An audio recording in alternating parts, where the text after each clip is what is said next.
Mars, meron akong naisip kainin. So dahil nga ay namiss kong kumain ng fishball at wala naman akong fishball dito, ang lulutuin ko ay veggie balls. At meron nga ako ditong bowl dahil ito ay pagmimixan ko flour, carrots. Meron din akong in-slice onion leaves, itlog, oil, black pepper, garlic powder, salt, and baking powder. At meron ako ditong water. So, itong lahat na to ay imimix ko lang to.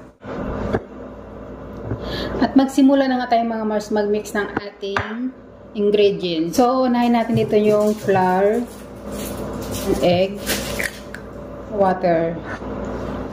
2 cups na water. Imimix ko lang.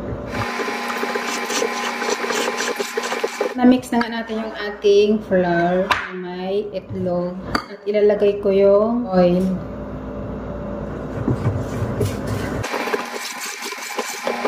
Yung oil na nilagay ko ay 2 spoon.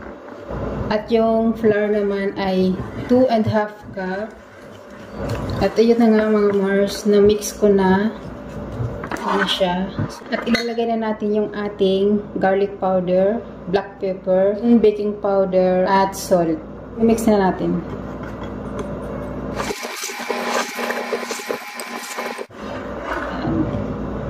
Ilalagay na natin yung ating carrots. Mas gusto ko yung maraming carrots. In-slice ko lang ng maliliit yung carrots. Yung maliliit na pa-cubes-cubes. Ilalagay na natin yung ating onion leaves. Ibubuhos na natin lahat.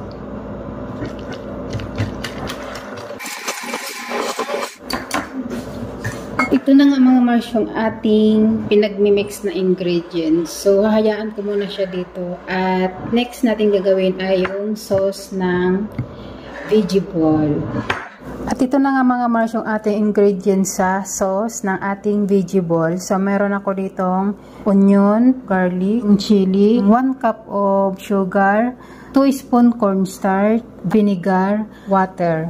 So pagsama-samahin natin yan mga Mars ang ating ingredients ng ating veggie balls. At yan na nga mga Mars yung ating sauce ng veggie balls. Manamis-namis at manghang mga Mars, ang sarap. At ito na nga mga Mars, luto na yung ating veggie balls. Ayan. So, maglalagay tayo dito sa ating cup para feel talaga natin na nasa nasa Pilipinas. So, lalagyan natin mga Mars. At meron nga pala ako mga Mars stick dito. Ayan.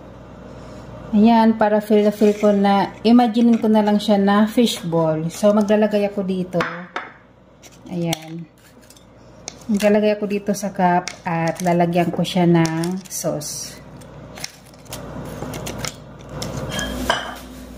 At ito nga mga Mars yung ating sauce. Nag-uusok-usok pa. Lalagyan natin. Wow, sarap! Nakakamiss talaga yung fishball. Pero itong veggie balls mga Mars ay masarap talaga. Dadamihan ko lang yung sauce kasi masarap. At gagamit tayo dito ng stick. Dinagdagan ko nga pala to ng ng sili kasi gusto ko medyo maanghang. Ayan. Kain tayo mga Mars. Thank you for watching. Bye-bye.